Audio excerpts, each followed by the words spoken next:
mu nekk li nga xamante ne itamit maa ngi koy métitlu jot naa ci échange na avec le président de la fédération de football moom defal na ma ci saa si ci xaaju guddi gi ba ndogal bi wàccee defal na ma benn note benn compte rendu pour daal di may informer ba ma ko yëgee itamit et tout man ak moom waxtaan nañu weccante nañu ay xalaat mooy li ma waxal sànq rek ci sama présentation communication mooy maanaam Pape Thiaw c'est un Sénégalais patriote la te dafa taxaw défendre dëkkam défendre les couleurs du Sénégal kon boog Pape Thiaw moomu nga xam te ne moom mooy suñu coach moom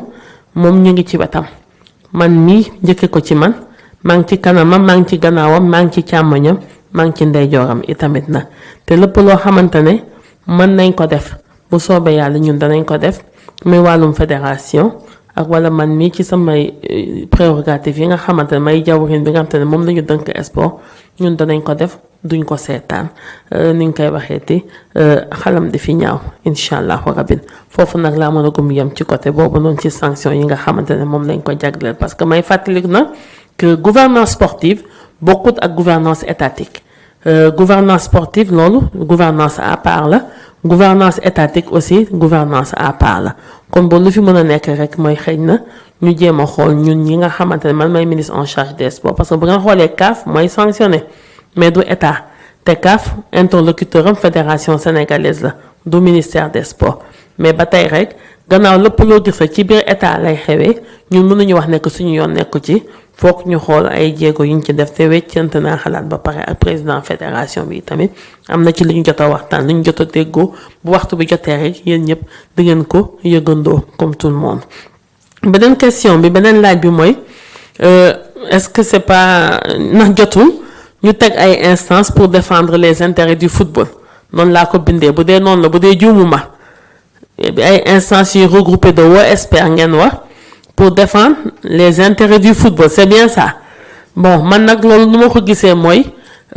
déjà fédération sénégalaise am na ba pare te ku wax fédération de sport mooy c'est parce que kuréel bi nga xamante ne la donte association privée la mais c'est délégataire c'est une structure délégataire des missions de service public may expliquer tuuti un peu rek duma ci xuus lu bëri le contenu de la délégation de pouvoir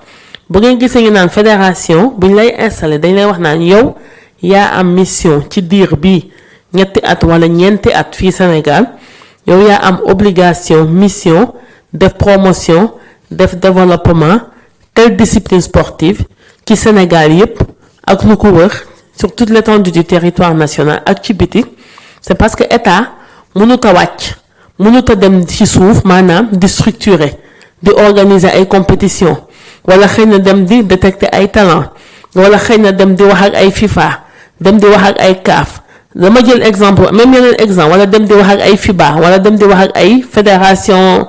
internationale de volleyball wala ou bien de handball moo tax sport ni ñu koy gérer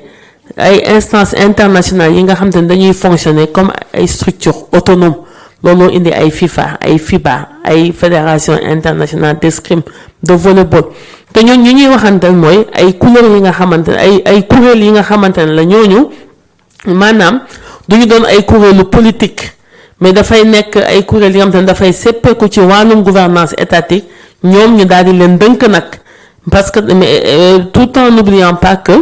état bu décidé ne que sport bi du am sama réew sport boobu noonu du fa am parce que am na yenn réew yi ci àdduna yenn sport yi kenn du ko fa pratiquer ndaxte état d'accord wul nekk sport yooyu noonu dinañu pratiquer ko ci biir réewam wala ou bien bu ñu ko fay pratiquer ci anam yii nii lañ koy pratiquer léegi état nag moom bu décider ne sport bi mën nañ ko pratiquer ci sama réew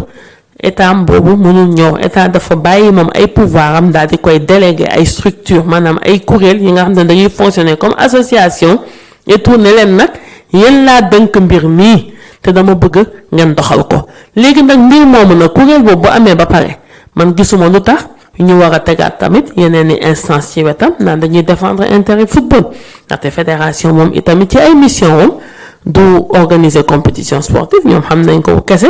du ànd ak équipe nationale bi de lii mais c'est pour défendre intérêt football fii ci biir réew mi ak tamit ci bitim réew bu fekkente ne nag xëj na peut-être da ngeen natt wala yéen ngeen am impression ne que xëy na ñoom li ñuy def yéen da ngeen bëgg ñu gën a taxaw défendre intérêt football loolu noonu libre ngeen fexe dugg ci instance bi dugg ci biir fédération sénégalaise ngeen aw fi ngeen war a aw comme ña fa nekk ni ngeen fexe dugg ci biir gën fa mën a am seen def li ngeen bëgg défendre intérêt football mais comme di teg moom ay yeneen instance aux côtés de la fédération sénégalaise de football loolu moom man gisaguma pertinence am bi nag li ñu gis daal mooy peut-être bu ku ci am sa xalaat bu rafet wala ou bien yow nga ne gis ne que yow am na loo war a mën a jëriñ football bi fii ci Sénégal le football local tout comme aussi au niveau africain international yow reyanteel yow fexeel góorgóorlu ba dugg intégré instance yi bu boobaa ci ngay gën a mën a amee ba taxaw wax dafa mel ni nga ne rek un gouvernement bi fi ñu fi am est-ce que jotuñu teg beneen gouvernement à côté pour mu défendre les intérêts du Sénégal loolu mënut a nekk moom tam parce que benn kuréel la mën a doon pour gérer benn structure pour gérer benn discipline parce que état mënu déléguer ay pouvoir am à plusieurs structures ci benn discipline sportive kenn rek la ko mën a jox bu doxut ña ko seq les acteurs xool ñoom niñ koy doxale wala ou bien ñoom ñu xool comme na ko citoyen yi di defee rek boo tegee sa gouvernement nga gis ne doxut bu élection ñëwaatee nga xool ñeneen ña la doy rek nga teg ainsi de suite ba ngay am yow li nga bëgg. Beneen question bi su ma ko noté bu baax mooy possibilité de revoir le salaire du coach ben oui là je l'affirme ici loolu moom koo xamante ne kañ moom yow objectif bañ la fixé loolu yow remporté nga ko déjà c'était faire qualifier l'équipe au mondial mu ñëw remplir loolu ñëwati itamit ni ñu koy waxeeti gàddu coupe bi itamit indi nu ko tubaab di waxee on ne change pas une équipe qui gagne n'est-ce pas nañu jéem a continuer ak moom rek n'est-ce pas boo xool fu ñuy mujj te nag continuer bi itamit aussi ko def lu rëy am lu rëy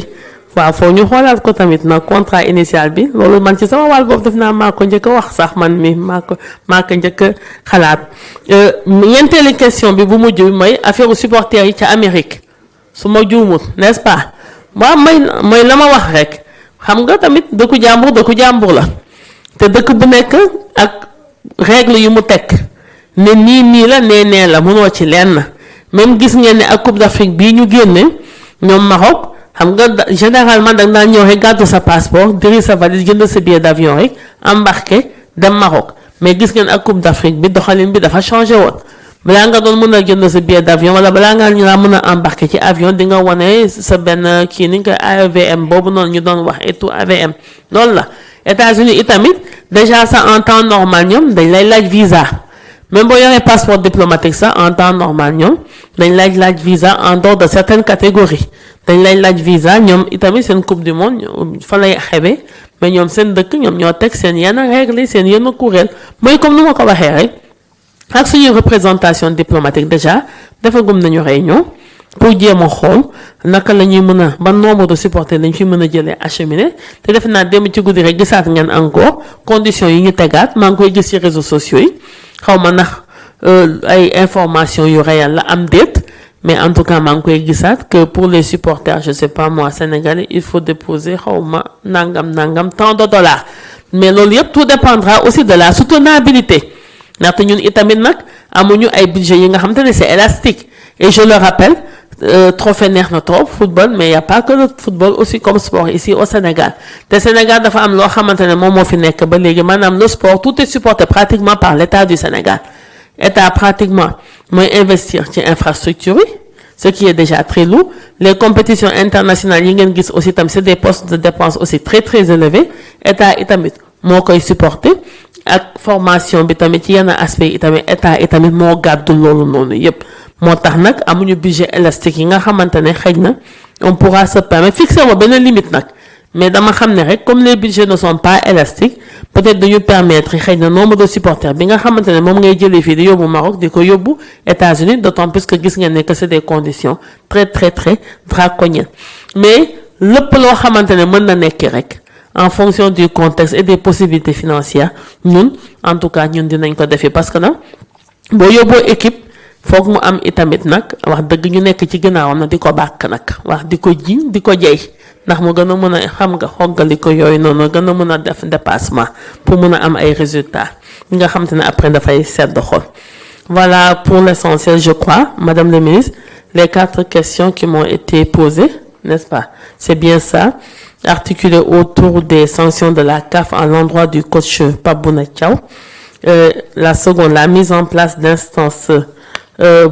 parallèles pour la défense des intérêts du football. La possibilité aussi de revoir le salaire du coach ainsi que le déplacement des supporters.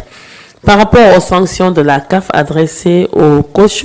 nous avons déjà échangé avec le président de la fédération et tout ce qui est possible de faire, nous allons le faire. Et les voies de droit, comme aussi les autres voies aussi, seront explorées aussi pour atténuer ces sanctions. Parce que déjà, il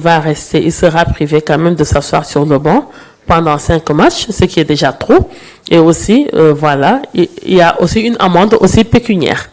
Et ça, moi, je pense que c'est pas dans l'intérêt de notre équipe quand même de voir son coach être assis sur un banc pendant 5 matchs CAF. Et en plus de ça, une amende pécuniaire. Mais comme je l'ai dit tout à l'heure, au début de mon propos, le coach s'est comporté en Sénégalais et le coach a agi en vrai patriote. Et tout ce qui sera de notre ressort, nous, autorités investies de mission de service public, de même que la Fédération sénégalaise aussi, nous ne ménagerons aucun effort pour être à ses côtés, qu'ils soient rassurés en ce sens-là. Et par rapport à la mise en place d'instances parallèles pour la défense des intérêts du foot, moi je vois pas la pertinence, d'autant plus qu'il existe déjà une fédération sénégalaise en charge du football et chargée de faire la promotion de la discipline sur toute l'étendue du territoire national et au-delà aussi du Sénégal. Et cette fédération quand même est chargée de mener une mission de service public puisqu'elle est délégataire de pouvoir et vouloir mettre en place aussi une autre structure parallèle pour la défense du football, ça sera du doublon et d'autant plus que l'État quand même ne peut pas déléguer ses pouvoirs concernant une discipline sportive à 2 entités différentes. Ça, c'est pas possible. Maintenant, si vous estimez, vous, par ailleurs, vous, acteurs du monde sportif, du mouvement sportif, que les intérêts du football ne sont pas suffisamment défendus par l'instance actuelle, là, vous avez le droit d'intégrer cette instance en pensant maintenant par les voies et moyens réglementaires que les autres aussi, c'est où ils sont passés pour pouvoir intégrer cette instance-là. Parce que nous, on se dit toujours, en sport aussi, c'est comme partout dans notre secteur, hein. Si on veut défendre les intérêts d'un groupe, ou bien si on veut défendre aussi l'intérêt d'un pays, ou bien ses propres intérêts, il faut quand même s'asseoir au banc. Autour de la table, il faut s'asseoir sur le banc et s'asseoir autour de la table et là quand même pour pouvoir avoir voix au chapitre. Mais mettre en place une structure parallèle, ça c'est pas possible, hein, d'un point de vue réglementaire et c'est même pas envisageable. Par rapport aussi au salaire du coach, la possibilité de revoir ça à la hausse, ça va de soi. Eh bien oui, parce que quand même, c'est moi-même qui ai approuvé son contrat en 2024 avec l'ancienne équipe fédérale sous la houlette de Maître Augustin Emmanuel Senghor. Et comme objectif quand même, pratiquement il les a atteints. C'était la qualification de l'équipe au mondial et il y avait aussi le fait de remporter la CAN, pas seulement d'aller